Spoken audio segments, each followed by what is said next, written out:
Maître Salim Bolaki, avocat au barreau de Paris, je suis le conseil de l'association au niveau de la France, mais également au niveau international, puisque nous travaillons main dans la main avec nos confrères congolais et de tous les pays, où des sections et des sous-sections de l'association Luzolo Amour OPH sont installées.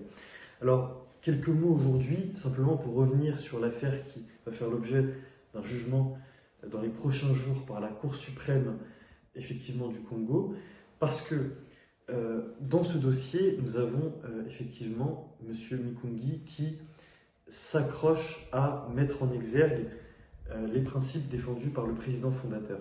Et nous avons malheureusement des dissidents qui, pour des raisons éminemment financières, ont décidé de créer une autre association en ne respectant pas les statuts de l'association Luzolo Amour OPH tels que créés par le président fondateur, mais également en ne respectant pas ces préconisations orales qui sont enregistrées dans des cassettes et sur un certain nombre de supports.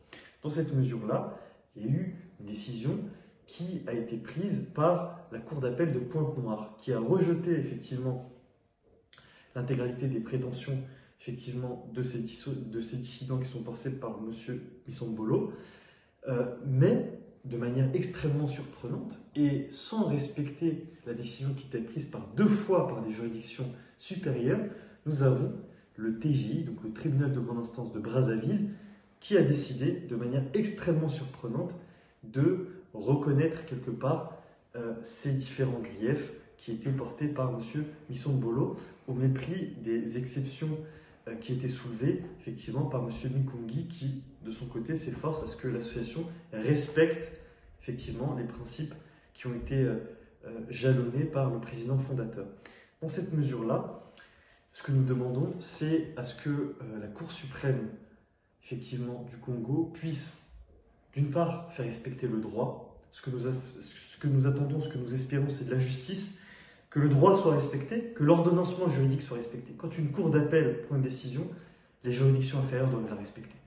Et au-delà de ça, que les principes qui ont été posés par le président fondateur, dans ses statuts, dans ses notes, dans ses directives orales, dans ses discours, puissent être respectés et qu'aujourd'hui, on ne soit pas dans une société où l'argent va pouvoir causer l'injustice. Ce que nous demandons, c'est simplement que les juges fassent ce pourquoi ils ont leurs attributions, à savoir juger conformément au droit. Voilà ce que nous espérons dans cette affaire.